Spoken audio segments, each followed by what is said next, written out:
Pour moi, en ce moment, c'est la meilleure chaîne YouTube. C'est la chaîne YouTube du moment.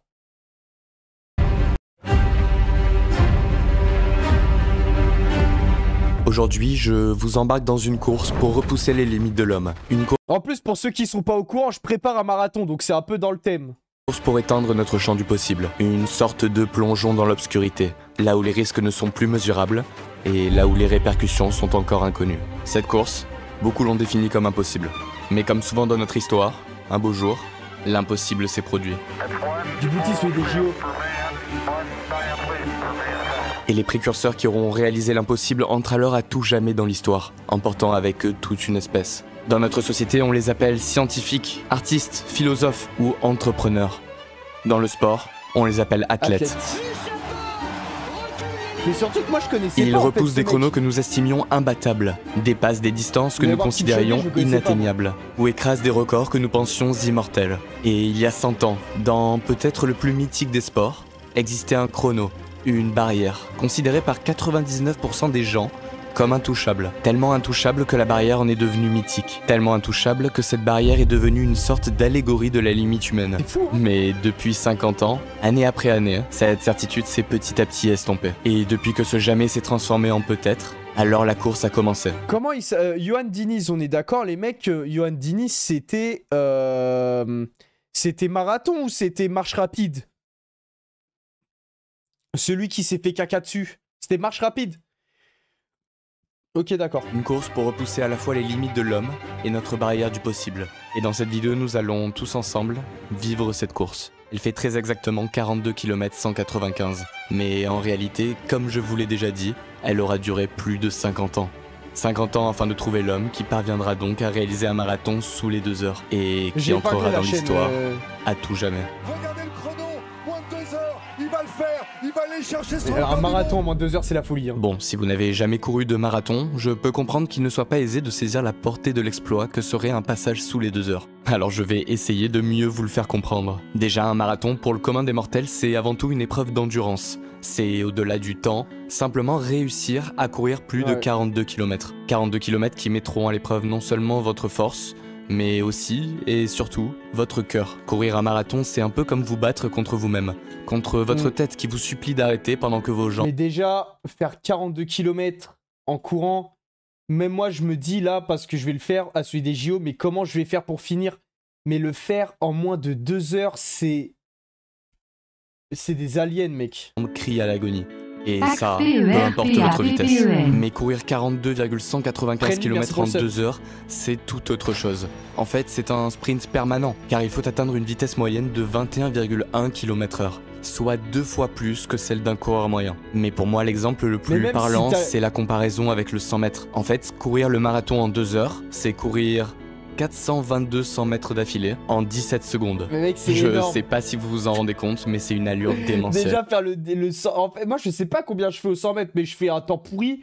Mais en 17 secondes, c'est... Déjà, je trouve ça pas solide, mais... Enfin, si, c'est solide. Mais 400 et quelques fois d'affilée, non. Et si vous avez besoin d'une dernière preuve, regardez un peu ces personnes qui tentent de tenir l'allure. Et en plus, elle doit être ultra précise, car partir trop vite, c'est risquer de se brûler les ailes et d'éclater en vol. Bah oui, frère. Mais bref, maintenant un peu d'histoire. Car en fait, ce n'est qu'à partir des années 60 que l'exploit d'un marathon en moins de 2 heures devient envisageable. Le 3 décembre 1967, plus précisément. À Fukuoka, au Japon, lorsque l'Australien Derek Clayton réalise une performance stratosphérique. Il devient le premier homme à passer sous les 2h10 et termine l'épreuve en 2 heures, 9 minutes et 36 secondes, battant ainsi le précédent record de près de 2 minutes 30. Le chrono paraît complètement fou pour l'époque. Et d'ailleurs, le record tiendra 14 ans. Mais on est encore loin de cette fameuse barre des 2 heures. Pour gagner 10 minutes, il faut donc un déclic, une aide extérieure. Et c'est donc la science... Déjà gros, un marathon en 2h09, t'es un alien. Hein. ...qui va voler au secours du sport. Une interrogation passionne de plus en plus les scientifiques. Quelle est la véritable limite en course du corps humain? Et 3 facteurs sont directement ciblés pour déterminer la performance. Le premier, c'est la VO2 max. En bref, c'est la quantité maximale d'oxygène que votre corps est capable d'absorber pour subvenir à ses besoins au cours d'un effort intense. Plus elle est élevée, plus votre potentiel est élevé. Ensuite, le second, c'est le seuil d'acide lactique, c'est-à-dire l'allure à laquelle vos muscles commencent à se fatiguer rapidement. Non, c'est pas je la connais. C'est... vous savez, j'ai les montres et les montres, ils disent ouais, la VO2 max, ça va être combien? Donc en vrai, je sais pas si c'est représentatif. Une VO2 max donnée par une montre Garmin. Ouais, c'est Garmin la marque, hein, je crois. C'est représentatif ou pas ça? C'est pas représentatif, hein. Et enfin, le dernier, c'est l'économie de course. En clair, une sorte de mesure de votre technique de course. Plus elle est bonne, moins votre corps se fatigue lorsque vous bougez. La montre a dit que j'ai 55 nous avons maintenant nos 3 de paramètres max. physiologiques influents sur la performance. Et il nous faut donc maintenant réaliser une chose très simple en théorie, modéliser l'être humain parfait. Celui qui aurait la meilleure valeur physiologique dans chacun des 3 domaines. Et c'est Michael Joyner, chercheur en physiologie et biomédicale, qui va s'y coller. Et il en conclut que l'humain parfait... Bah attends, mais je suis pas... Bah si, je crois, si. Parfait serait théoriquement capable de courir le marathon en 1 heure, 57 minutes et 58 secondes. À l'époque, ses travaux sont vus comme insensés et son article scientifique a même beaucoup de mal à être publié, mais il le sera finalement en 1991 sous le titre Modélisation, performance optimale en marathon sur la base de facteurs physiologiques. Ça y est. Officiellement, la science affirme que l'exploit est possible et donne la marche à suivre. Mais la science n'est pas une discipline où le consensus règne, et forcément d'autres s'insurgent contre ces prédictions, qui risqueraient de pousser les athlètes au dopage. Car les thèses des plus conservateurs estiment, elles, qu'un marathon en dessous de 2 heures ne pourra être réalisé qu'aux alentours de 2035. Et du côté des athlètes, on pourrait croire que l'optimisme règne, conscients de leur propre force. Mais en fait, pas du tout. C'est presque tout le contraire. Quand Paul Terga bat en 2003 le record du monde du marathon en 2h04 et 55 secondes, brisant ainsi la barrière des 2h05 et ouvrant encore plus la voie à un marathon sous les 2 heures, le Kenyan fixe alors sa limite. Des records sont en passe d'être battus, mais ce qui est encore impossible, c'est de courir un marathon en moins de 2 heures. Mais vous vous en doutez, ça ne découragera pas les plus ambitieux, ni les athlètes, ni les scientifiques. Et parmi eux, un homme en particulier. Un homme qui a toujours rêvé d'être un athlète, mais qui a plutôt décidé de se reconvertir pour les aider à marquer l'histoire. Cet homme, c'est Yannis Pitslidadis, expert en lutte antidopage. Mais est-ce qu'il y en a dans le chat qui ont déjà fait le marathon? Si oui, vous avez fait quel temps? Theo est professeur de sciences du sport à l'université de Brighton, en Angleterre. Et il va lancer un projet un petit peu fou, appelé Sub2. L'idée sur le papier est simple. Pousser au maximum les limites de tous les facteurs impactant la performance dans la course à pied en engageant les meilleurs experts dans leur domaine. Nutrition, génétique, technique, stratégie, entraînement ou médecine. Rien n'est laissé au hasard. Et ce doit être la somme de ces faibles gains marginaux qui permettraient alors d'aboutir à un marathon Sub2, sous les 2 heures. Mais on ne fait pas d'un âne un cheval de course. Les gènes, c'est important, surtout lorsqu'il s'agit de dépasser les limites de l'espèce humaine. Alors pour réaliser ce projet, et dans le même temps pour que vous et moi trouvions l'extraterrestre qui réussira l'exploit, il nous faut un petit peu voyager. Là où les gènes semblent être les meilleurs, dans la corne de l'Afrique, et plus précisément dans la vallée du Grand Rift. C'est cette vallée qui a produit les plus grands coureurs d'endurance de ces 30 dernières années. C'est la folie, ça. Là-bas, pour gagner, la recette semble simple, s'entraîner et se reposer. Il y avait un Anglais les qui athlètes était fort locaux aussi, profitent de conditions d'entraînement idéales, avec notamment 2 ingrédients essentiels, le soleil et l'altitude. En fait, en courant à plus de 2000 mètres, le sang est mieux oxygéné et les globules rouges affluent. Puis lorsque les coureurs redescendent à la surface pour les compétitions, tout devient alors beaucoup plus simple. Sur les 12 millions d'habitants de la région, on estime à 10 000 les athlètes de haut niveau. Là-bas, à peu près tous les coureurs rêvent de quitter la misère en monnayant leurs jambes. Et tout a commencé très tôt pour eux. Et je vais là vous partager un cliché qui peut à la longue fatiguer, je le conçois. Mais pourtant, je me dois de vous en parler car c'est comme cela que bon nombre d'athlètes expliquent leur performance. I used to do 10 kilometers to school and 10 back home for 10 years. Imagine. That's why I'm a good runner at the moment. Car là-bas donc pas de bus, et aller à l'école ça signifie souvent parcourir entre 5 et 15 km 2 fois par jour. Alors pour ne pas perdre trop de temps, les jeunes courent. En plus souvent sans chaussures et sur des terrains très compliqués. Donc encore une fois, lorsque les terrains s'aplatissent ensuite et que l'équipement se met à la hauteur du talent, mais frère, comment tout devient alors là, beaucoup plus simple. Mais bref, tout au nord de la vallée du Rift, c'est là où Yannis, notre scientifique, va observer Kenenisa Bekele. C'est le visage de l'endurance des années 2000.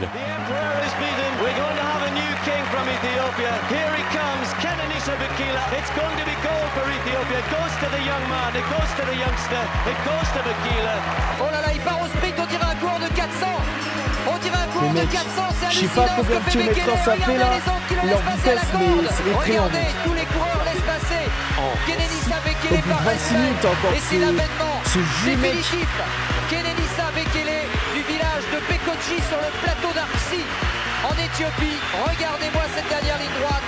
C'est la folie, mais somptueux. Il va pouvoir savourer son premier titre olympique. Exceptionnel, exceptionnel. Kenenisa Bekele est un grand. Kenenisa Bekele est énorme. Kenenisa Bekele. Putain, mais j'ai du tryhard des sports au milieu. Quand j'étais petit, on voulait faire le trou du cul. Merde. Et c'est trop lourd, mec.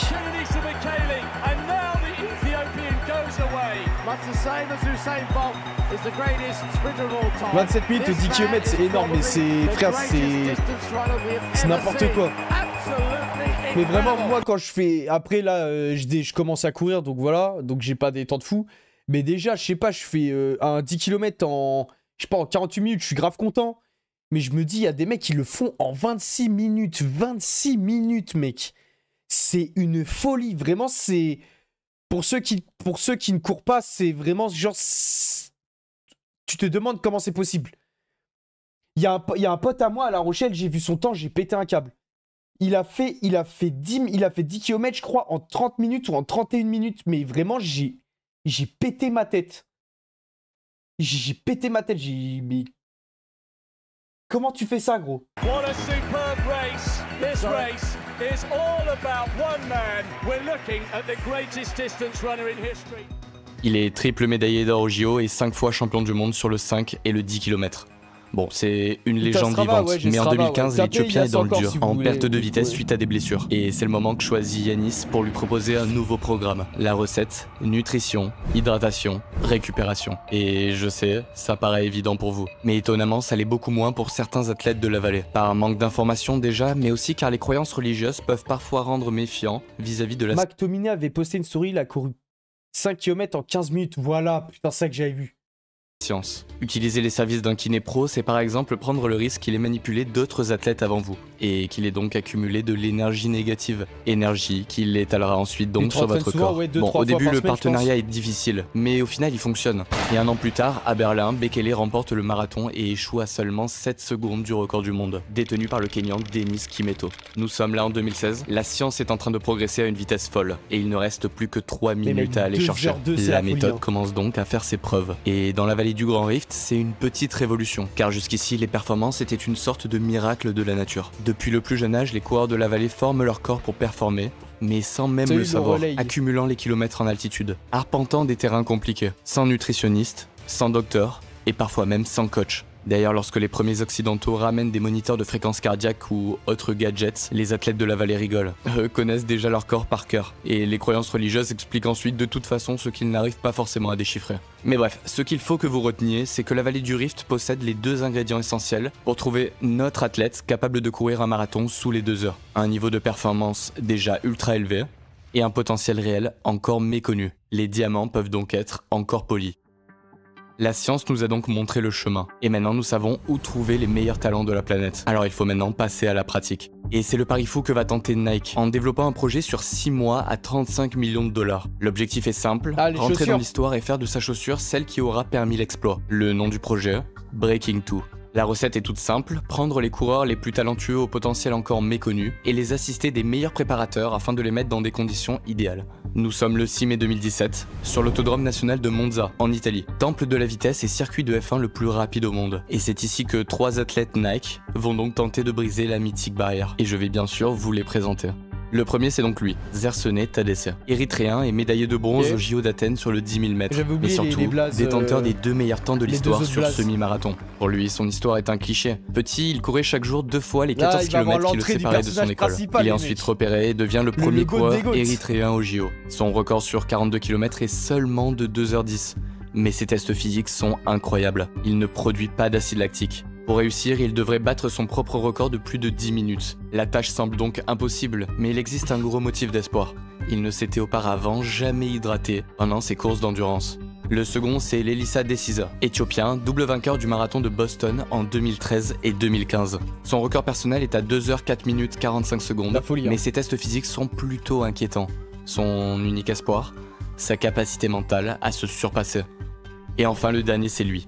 Le Kenyan Eliud Kipchoge. Honnêtement, c'est le favori. Et selon moi, c'est aussi un des athlètes les plus inspirants de sa génération, tous sports confondus. À ce moment-là, il est déjà considéré comme l'un des plus grands marathoniens de tous les temps. Avant, il était coureur de piste, double médaillé d'argent au JO sur le 5000 mètres. Puis il s'est reconverti sur la longue distance, après avoir échoué à se qualifier au JO de Londres en 2012. Avec un certain succès, puisque 4 ans plus tard, au JO de Rio, il décroche la médaille d'or. Depuis 2013, il a remporté 7 des 8 marathons qu'il a disputés. Et son record personnel s'établit à 2 heures, 3 minutes et 5 secondes. Quand tu fais un marathon, par exemple le marathon pour tous des JO et que tu termines premier, tu gagnes un truc. Mis à part une médaille, tu gagnes de l'argent ou pas? Déjà initié aux bienfaits de la nutrition et de l'hydratation, sa marge de progression est plus faible. Mais si on devait mettre une pièce sur un coureur, bah ça serait forcément lui. Bon, vous connaissez maintenant les 3 hommes ayant le potentiel pour rentrer dans l'histoire. Attends, je vais voir prime marathon pour tous.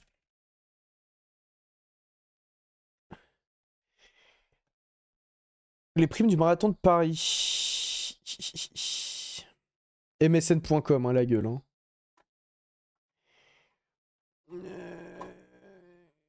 La vainqueur de l'épreuve où ma femme remportera 30 000 balles, un bonus de 5 000 est également offert au premier qui franchira la ligne d'arrivée.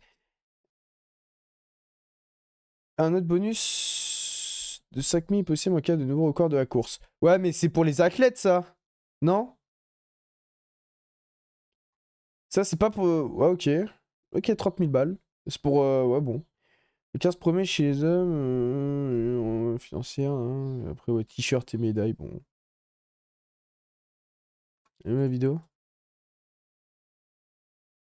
Mais ils ne seront pas seuls, car une armée de lièvres a été mise à leur disposition. Les lièvres, ce sont bien sûr ces animaux, mais c'est aussi surtout ces coureurs, là devant. Assez talentueux pour suivre l'allure des meilleurs, mais pas assez pour le faire sur toute une course. Du coup, ils mènent le train, facilitant le travail des suiveurs, puis s'écartent lorsque leur corps les lâche, laissant ainsi les plus forts s'expliquer lors des derniers kilomètres de course. Une sorte de sacrifice, mais bon, ne vous inquiétez pas, ils sont pour ce travail très bien rémunérés.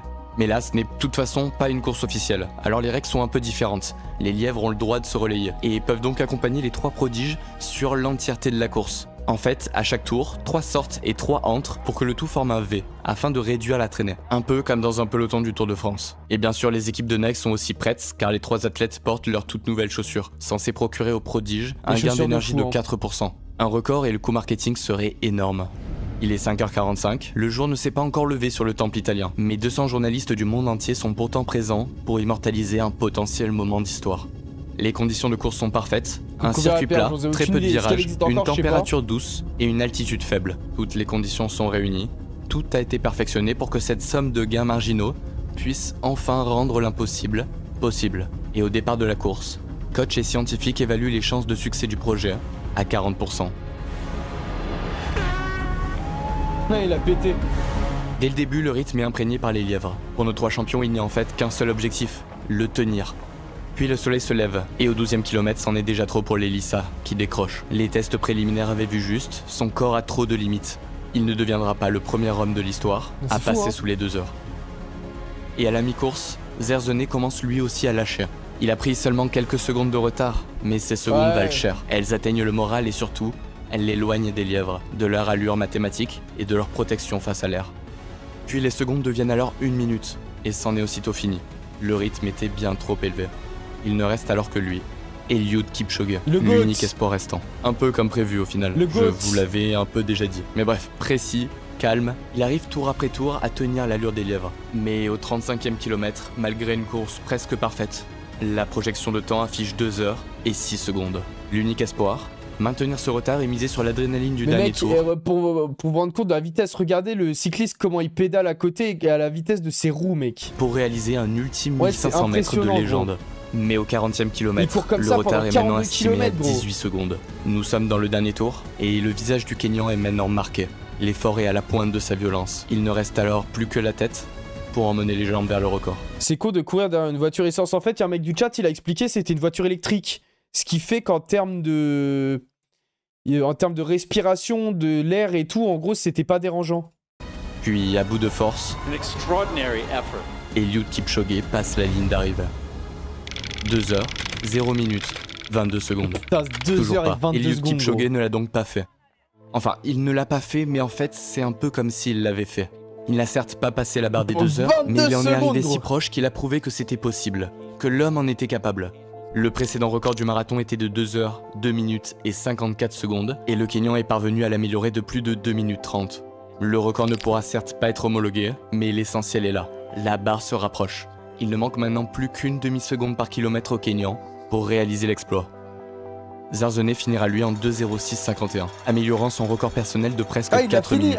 L'hydratation lui aura permis de découvrir sa réelle valeur. Une victoire personnelle et une preuve que le potentiel de bon nombre de coureurs de la vallée est encore méconnu. L'Elissa est lui passé totalement à côté. Il termine en 2h14. Ce n'était tout simplement pas son jour. Parti à des allures des... Passé totalement à côté 2h14, hein, c'est un alien. Genre Mansell, vraiment, il a tout simplement éclaté en vol. À bout de force, l'histoire retiendra cependant qu'il n'a pas abandonné. La barre genre vraiment c'est un truc de... Mais elle n'a jamais paru aussi accessible. Il y a vraiment quelques des mecs qui font le marathon en 2h14 sur la planète, ça vraiment gros, il y en a pas des masses. Hein. décennies, certaines personnes pensaient que l'homme pouvait mourir en tentant de courir à ses allures. Alors maintenant, plus que jamais, l'impossible est devenu possible. Et celui qui semble être le seul en mesure de passer cette barre, Gambert, c'est donc lui, vis-à-vis de ta question, Eliud gros, s'il te plaît. Kipchoge. I think I can identify myself self-discipline, courageous. Un marathon, c'est 42 km, gros. Taking risks C'est un marathon, que ça soit Paris, New York ou Je voulais Boston, c'est donc un toujours peu 42 présenter, mais km. maintenant qu'il devient notre personnage principal, je me dois de vous en parler plus en détail. Surtout que l'homme est un personnage extraordinaire. Déjà, ses exploits ont fait le tour du monde. Une carrière brillante sur piste, puis un passage magistral au marathon. Son point fort, une excellente économie de course. En clair, il dépense très peu d'énergie en courant, Parce que je voulais et le sa vanner foulée ne avant. se dégrade jamais. Mais là où Eliud est vraiment différent des autres, c'est dans sa mentalité. On le surnomme le philosophe. Son vœu le plus cher, inspirer les humains d'aujourd'hui et de demain. Remember, only the disciplined ones are free in life. If you are in discipline, you are a slave to your moods. Vous avez You compris? are a slave to your passions. Passer sous les 2 heures pour lui, c'est bien plus qu'un record booster d'ego. C'est un message à tous. Eliud Kipchoge, c'est le coureur modèle qui a dédié toute sa vie à la discipline. Il est talentueux, méticuleux, humble. Considéré par beaucoup comme le plus grand marathonien de tous les temps, il ne s'est, malgré la gloire, les titres et l'argent, jamais écarté de sa vie d'ascète. Sa recette du bonheur est élémentaire, s'entraîner dur Soyez et disciplinés, jouir les d'une vie mecs. simple. Ne C'est traînez dans la pas. vallée du Grand Rift qu'il a installé son camp d'entraînement d'élite. Là-bas, dès l'aube, il part avec la Et trentaine la de tête coureurs droite. vivant au camp pour le premier de ses 2 entraînements quotidiens. Entre les deux, c'est repos, massage et nutrition. Là-bas, il est le modèle de tous, mais ne jouit pourtant d'aucun privilège. Conscient que c'est le collectif autour de lui qui fait sa force. Ça, il l'a bien compris. Pour passer la barre des 2 heures, ce sera un travail collectif. Scientifique, préparateur physique, nutritionniste, lièvre, tout doit être parfait autour de lui. Maintenant, 1 an a passé depuis Monza et le projet de Nike. Nous sommes en 2018 et c'est à Berlin vous allez qu'une voir autre la marque vidéo, va les mecs, tomber, c'est vous avez homologuée pété lors votre d'un tête. marathon officiel Là, cette si vous fois-ci. kiffez à la fin, vous avez pété votre tête.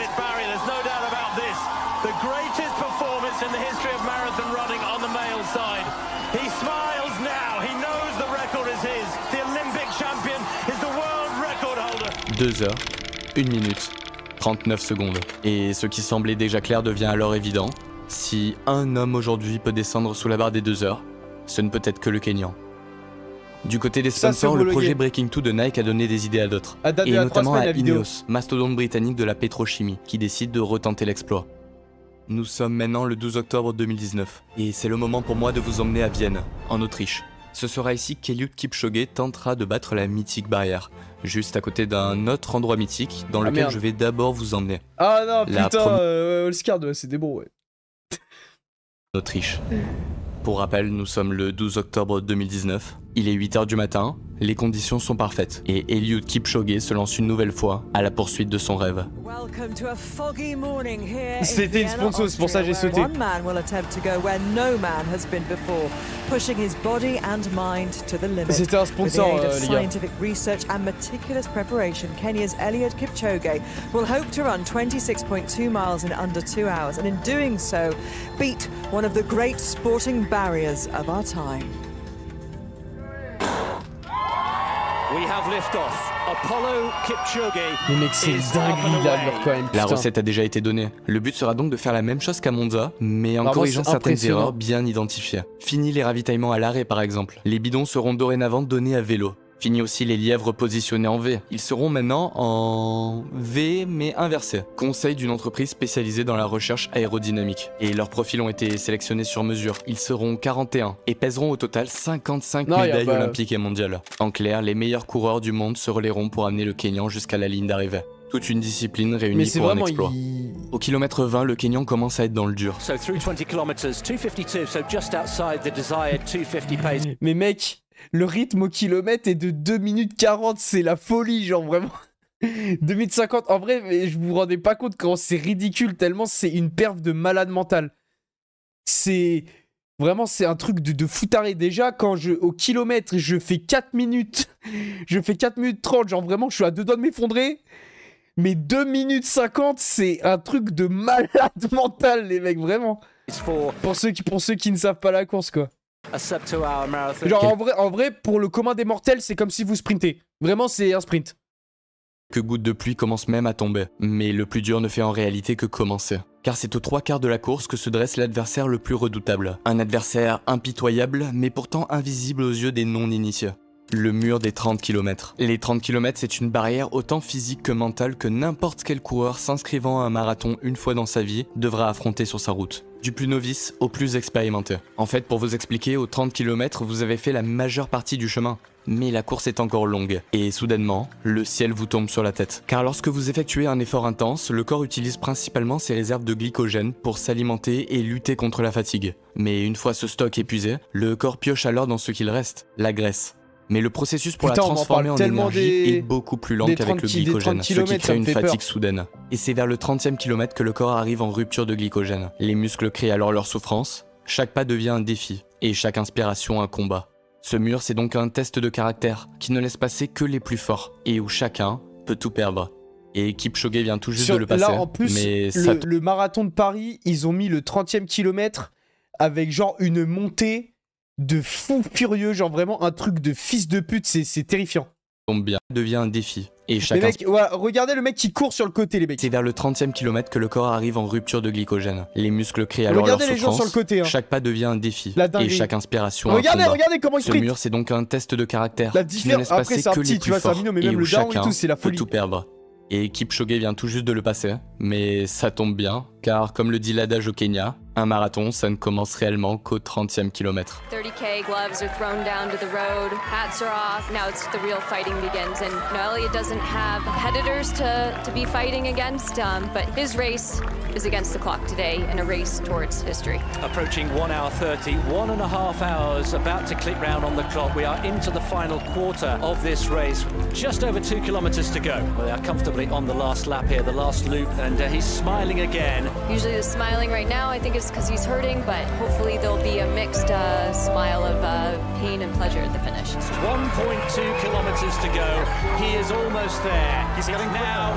It's now all down to Elliott and the pace. The gloves are off. He's getting quicker. He's racing right now. This is racing. I think we can say with some certainty there now he goes. he's going to do it. He's going to do it right there. He's telling him to move away. Come on, he says. Come on, this is it. He is sprinting into the history books here. Et dites-vous, les mecs autour, c'est des champions olympiques et tout. C'est un truc de malade. C'est un tour de piste. Ce n'est rien pour Eliud Kipchoge. 300 meters to go. He can see the finish line here. C'est vraiment une performance on the moon in 1969. We have 1 minute to go. Eliud Kipchoge is on his way here through hard work and discipline. He's pointing. Come on, he says.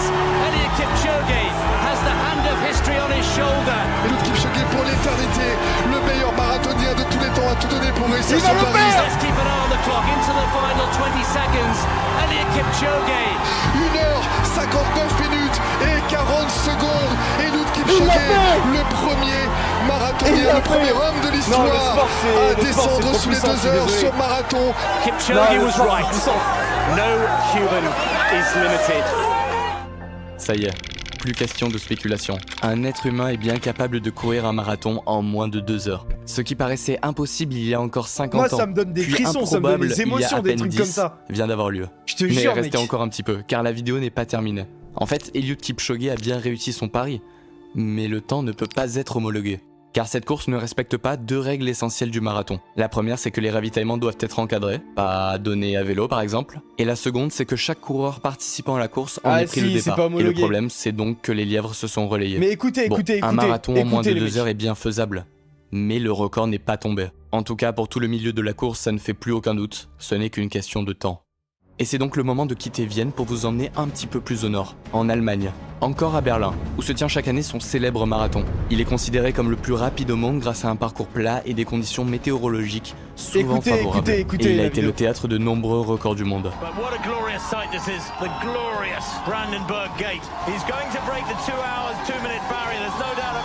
En fait, il a été le théâtre des 7 derniers records du monde. Alors s'il y a bien un endroit où la barre des 2 heures peut officiellement éclater, c'est ici. Nous sommes le 25 septembre 2022 et Eliud Kipchoge, toujours lui, fait son retour à Berlin. Pour la première fois depuis 2018 et son temps record. Les gars qui ont regardé la vidéo, spoilez pas et tout, faites pas les tocards, s'il vous plaît. Mais 37 ans. Mais il avait tenu. Mais là, Kipchoge est au top de sa forme. Il sait en plus que la barrière des 2 heures est atteignable. Et une nouvelle fois à Berlin, les conditions sont parfaites. Peu de vent et une température fraîche. Au 10 km, Kipchoge est en avance de 5 secondes sur son temps de Vienne. Au 20 km, l'avance a maintenant fondu à 2 secondes. Mais elle est toujours là. Puis au 25e kilomètre, les derniers lièvres lâchent. Plus personne ne peut suivre le Kenyan, qui ne se bat alors plus que contre lui-même. Mais les gars, vous savez que si vous spoilez dans le chat, vous êtes ban def et je ne vais vraiment pas vous déban. Même si vous avez genre 5000 messages dans le chat et que vous êtes là depuis 3 ans, je vous jure que je vais pas vous déban. S'il y a un truc dont j'ai horreur absolument, c'est le spoil. Have all come down to this. It's history unfolding here on the streets of Berlin in the sunshine. He has done it again. Eliud Kipchoge. Mais que ça soit vrai ou faux, genre même un faux spoil, en fait. Je te jure, même un faux. Moi je banne que ça soit vrai ou faux. J'ai horreur de qu'on joue sur le spoil, c'est de la merde. Record genre. du meeting, record personnel, record du monde. Mais les 2 heures n'ont pas été brisées. On se dit alors que 2023 sera peut-être la bonne pour Eliud. Mais une météorite va alors frapper le petit monde de la course à pied.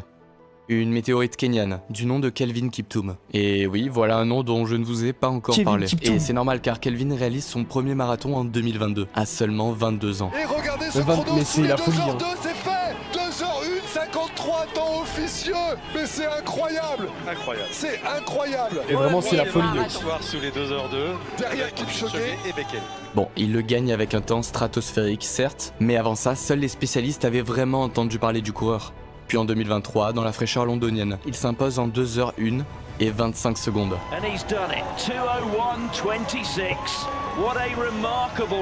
À 16 secondes seulement du record de Kipchoge, établi à Berlin dans des conditions idéales. 2 marathons et 2 victoires. Le monde de l'athlétisme s'interroge. Est-ce bien réel? Est-ce bien légal? Comment un athlète d'à peine plus de 20 ans peut-il écraser la distance reine? Les soupçons de dopage, Léo ayant tant de fois mis un astérix sur les performances des athlètes de la vallée du Grand Rift, s'amplifient. Mais le gamin, contrôlé jusqu'à 3 fois par semaine au Kenya, n'a jamais été déclaré positif. Et puis quand même, en le regardant, il est difficile de ne pas s'émerveiller devant sa technique de course. La posture est droite, la foulée efficace, la cadence idéale. Il semble être le coureur parfait. Et le 8 octobre 2023, lors du marathon de Chicago, Kelvin Kiptum va assommer toute la concurrence. Kelvin Kiptum qui va battre, qui va même atomiser, mettre une claque au record du monde mythique d'Eliud Kipchoge en 2h09. Il a battu Kipchoge. 2h35 secondes. 2h35 un record secondes. Du monde en negative split. Negative split, c'est lorsque vous courez la deuxième partie du marathon plus rapidement que la première. Un signe de force et de puissance. Et ce temps est si spectaculaire qu'il lui aurait permis de terminer 6ème des derniers mondiaux de semi-marathon. Pour lui, le mur des 30 km ne semble pas être le même que pour les autres. En fait, plus globalement, la foulée gracieuse du prodige de 23 ans vient de renverser absolument toutes les croyances de la course d'endurance. Les chaussures de nouvelle génération ont forcément aidé, mais là, plus rien n'est rationnel. Eliud Kipchoge avait fait du passage sous les 2 heures un de ses objectifs prioritaires depuis 10 ans, mais à seulement 23 ans, et après 3 marathons, c'est Kelvin Kiptum qui semble être l'élu. Le GOAT. Le 11 décembre 2023, World Athletics le décerne athlète masculin de l'année dans la catégorie hors stade. Et en 2024, le rendez-vous est donné. C'est à Rotterdam, le 14 avril, sur l'un des parcours les plus rapides au monde, que Kelvin Kiptum tentera de devenir le premier homme à courir un marathon officiel en moins de 2 heures. Mais le 11 février, 2 mois avant l'étape néerlandaise, le destin de Kelvin Kiptum et du monde de la course à pied va brusquement basculer. Aïe aïe aïe. The men's marathon world record holder Kelvin Kiptum has been killed in a car accident. He was back home in Kenya's Rift Valley training for new records when he crashed his car on Sunday night. Programmé pour casser la dernière barrière mythique du sport, pour mettre la lumière sur la vallée du Grand Rift et la faire entrer dans l'histoire. Il laissera derrière lui un héritage énorme, mais surtout moi, je suis un terrible sentiment à ces d'inachevé. trucs-là. Dans la vallée du Grand Rift, les nombreux athlètes levés à 6 heures pour le run matinal n'ont pas eu l'âme de courir lorsqu'ils ont appris la nouvelle. Et quelques jours plus tard, de grands obsèques ont été organisés dans la vallée, qui aura pleuré son héros. Le monde de la course à pied semble lui aussi être orphelin du prodige. Il n'y sera resté que quelques années, mais il aura bouleversé à tout jamais son histoire. Alors oui, au moment où je vous parle, et je sais que ça en décevra certains, aucun homme n'a officiellement réalisé un marathon sous les 2 heures. Cette quête impossible va demeurer encore quelques temps inachevée. Mais une chose est sûre, Eliud Kipchoge a prouvé qu'il était possible de la réussir. Sans Kiptoum, il semble aujourd'hui le seul capable d'accrocher la mythique marque. Mais à bientôt 40 ans, le temps commence à lui être compté. En plus, et il est il avait possible le temps que et tout, c'est terrible. ne soit en fait pas lui. Mais là, les mecs, je vous le dis, cette vidéo, les gars, abonnez-vous à cette chaîne YouTube, je vous jure, il mérite tout l'or du monde. Elle est incroyable. Cette chaîne YouTube, elle est incroyable.